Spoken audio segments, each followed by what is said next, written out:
know, the 70s, I remember like a bit of them, but the corporal punishment in schools stopped in 1982. Okay. And in 1982, that was the worst year for corporal punishment. Because and I'll tell you, it was coming to an end. No, because the Rocky film came out that year. And that was the #1 song for 6 weeks was Eye of the Tiger. Right. So all the teachers thought they were bleeding Rocky Balboa, like. So you got the bollocks, the corner getting body shots. Knocked out. We used to have this thing, we used to go into different parts of Ballymun, right? So there's like, it's a big estate, so you go over the far side. And what we do, when the men and women was coming out of the pub, we used to get a football and we used to slice the football and fill it full of rocks. Oh, yeah. And put it in it. Or else what you do sometimes, there was a certain part in Ballymun where there was a bollard that was missing and there was a stump about that much on it. So you just put the ball on top of the stump and they'd be coming out of the pub and you'd be going, Mister. And they'd be going, what's up, son? Will you kick that ball? Yeah, not a problem. And they take a fucking run at this thing and give her a kick. And I'm telling you, the fucking scream. And then sometimes the women, they go, all right, I'll get it, son. And they take their shoe off. And they'd fucking, you could hear their toes crunching like a fucking mouthful of mints. I'm not joking with you. Oh, it was great crack. Yeah. My mate says, sit at the back of the plane. So you'll never see a fucking plane reverse into a mountain. Were you in prison for 9/11? No, do you know what? I actually only got out that time. Because it's mad. People were saying to me, where were you during 9/11? I thought I was getting blamed on it. I don't know how planes fly. I don't know how steel boats stay afloat. But I still go, fuck it, I'm getting on it because everyone else is getting on, you know?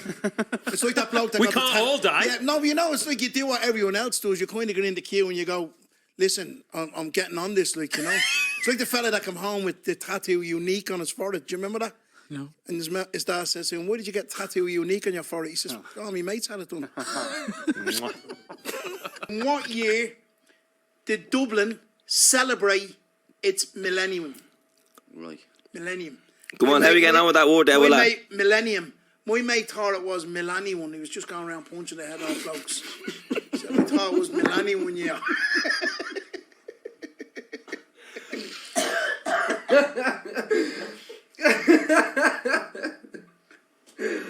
Oh, Willa, you're a scumbag. What do you call the Dublin fella that likes breaking up fights? Don't know. Leave him alone. Nah. She goes, I have a singer for you. It was a very deep one now. I thought it was going to be this and that and have a bit of laugh. She goes, would you rather a world without music or a world without dogs? I was like, this is very fucking deep, isn't it? Yeah, it's very, like it's not very similar. No, it's not. I'll tell you something, right? I love dogs and I love music, but I love music better than I love dogs. This is what I said, Willa. Right, now come here. Dogs are great. They're very, very useful. They're great things. Cats, I wouldn't care if I didn't see another cat again. Cats are the most useless creature that will ever come on the earth. Here's the fact. You'll never see a sniffer cat in Dublin Airport. Right? You'll never see a guide cat. Imagine guide cats. Be blind blokes going across your back wall that would like that across your head. So, come here, look up.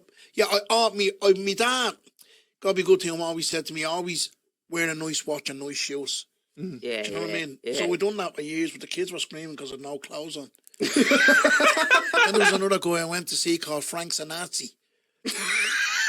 And he does, yeah, and he does all Frank Sinatra songs with dressed as Hitler. Look, I went into the Apple shop in Los Angeles, right? I wasn't even hungry, like. And I asked to see the manager, who was Granny Smith, right? No, I went into the Apple shop, and I don't have any Apple products, but my mate was going in to get a case for his phone, the fella I was talking about earlier on. And, like, I'm from Ballymun, right? And I'm walking into this Apple shop, and everything is just on the tables with no bugs, or no, like, Apple Watches, phones, the whole lot. And I'm going, what the fuck is going on here? Like, and I said to me mate, Terry, them phones is all working.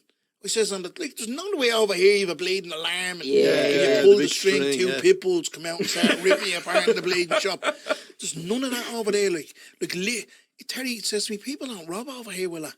Yeah, He that's says mad. there's so much trust. He says now we were in a really nice part of LA as well, but I was it just I just couldn't get my head around Yeah, it. Do you know what I yeah. mean? Because my mentality, even though I'm a changed person and I wouldn't think of picking up ant and putting it in my pocket, the old me was going, I would fucking flitter this place. Yeah, yeah. Like, if anyone walked in here after me and my mate's been in there 25 years ago, they think they were selling tables because we nothing else on them. Like. Do you know what I mean? They think it was a furniture shop.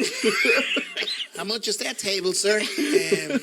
I had a couple of budgies and stuff like that, so I loved In the boards as a gasside, you kid. have No, I a had them on shed. someone would have on the balcony, but we had a budgie years ago. Oh, yeah. Joey, his name was, and he died. He bleeding. He was like Al Qaeda. He flew into the frying pan. His dad was doing his dinner, and the budgie bleeding flew straight into the hot grease, and he was dead. Fucking But I hell. remember me dad. We used to let him out of the cage all the time, and you literally put your finger out like that, and the budgie would just land on your finger, like really friendly budgie, Yeah, you know. yeah. But me dad had a scab on his bleeding forehead. They are right like that. Yeah. And he landed on me dad's glasses and bit the bleeding Oh, scab on. no. The nose is on So we budgies. started feeding them after that.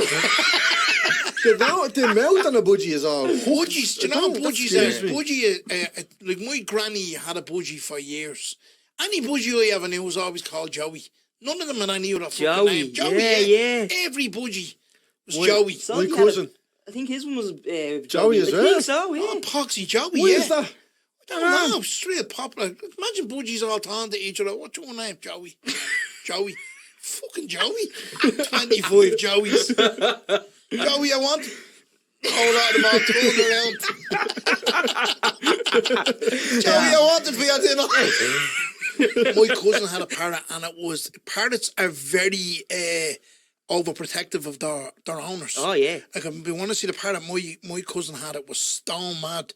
Like, the thing used to look at you, like look right through you like that, right? And it used to eat roast potatoes. What? I swear to God, I'm not joking with you.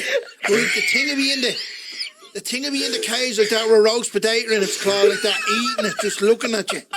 And lads, I'm not telling you a word of a lie. The steam would be coming out of this roast potato and just like that, biting and looking at you. Yeah, it was I tell you, one of them yokes bite you, take your bleeding finger off. Fuck, even just holds it. Look at The bleeding, hands. it's like one of them yokes for robbing the bleeding chains, not the things, the snips. Big scissors. Yeah. Fucking hell. Yeah, she did great. I think it was a Grey Macaw or something like that. Now this They're these about things about 5 grand that. as well. worth a See few this quid. thing. Yeah. I'm not messing with you. She goes to me, watch this. She's down to Sunday dinner, right? Now she let the potato cool down a bit. I says, what are you going to do? She goes, watch. And she let him out of the cage, whatever his name was. He could talk and everything. And here he is like that, standing on one leg and eating the roast potato, just staring at you. Ah. He said, fuck that. Mad, innit? A bleeding roast. Like, where would you even think of going, I'm going to give me parrot roast potatoes, like... I'll give it a carrot or a bit of apple or something like that. She's probably there one day after having a few gargles making the dinner. It's serious, it was a roast potato. Yeah, is that He doing? was milling it. He's doing the Sunday dinner. Here he is on the page like that, looking in the oven. Has she got roast potatoes on? Yeah. And if she didn't make them, bleeding, wrecking the fucking cage, kicking all the stuff. Roast potatoes.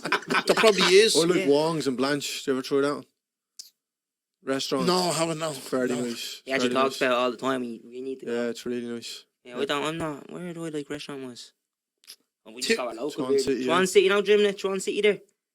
Them Wongs used to own the Chinese, or used to own the dry cleaners. Did they? It never took off, like. Those two Wongs couldn't make it white. No, I like mussels and I like winkles. Do you ever eat winkles? They're like snots as well. Do you ever aren't eat they? pig's feet?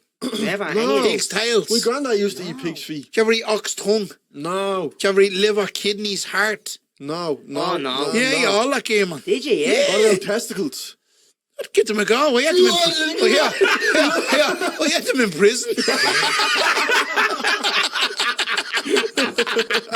Some are saltier than others. Picking the hair out of your teeth. So can I ask you a question? Are you a one or a two pillow person? Two. I used to be 2 until I went to jail. Do you believe in ghosts? Yeah, I do, yeah. Yeah. Yeah. Have you ever had any encounters with a ghost? No, I haven't personally had any encounters with a ghost. People used to think that I had encounters with a ghost. Like, loads of kids in the area thought I had encounters with ghosts. Loads of the kids. What? Because they used to say, Willie Wee had a shy in the middle of the night, saw a ghost eating toast halfway up a lamppost. That's what the kids used to say. So that was just a... But they used to slag me all the time. I was saying when I used to be on drugs over in London, like when me bleeding runners used to be in bits, I used to go into the mosque up in Whitechapel. Now when they were all in praying, they'd leave all their runners Outside and take them. Yeah. So I get a brand new pair of bleeding size 8. So we actually have that much time to go through them all, do you know what I mean? And look at them. So that's what I used to do. And what I used to do was, so I would stroke them, say, of a Tuesday, right, a pair of size 8s. And the first thing a man's going to do is go back and buy a brand new pair, isn't he? So I come back a week later. Huh? He'd be in there praying to bleeding Allah when he should be more worried about Willa. But I've done all the things I wanted to do, and I'm not. It's not about material things. It's never been about material things. Even though I have a thing about trainers. I've about 90 pairs of trainers. I'll probably get into Buddhism or something and hopefully come back as a centipede and get to wear the whole lot of them, you know.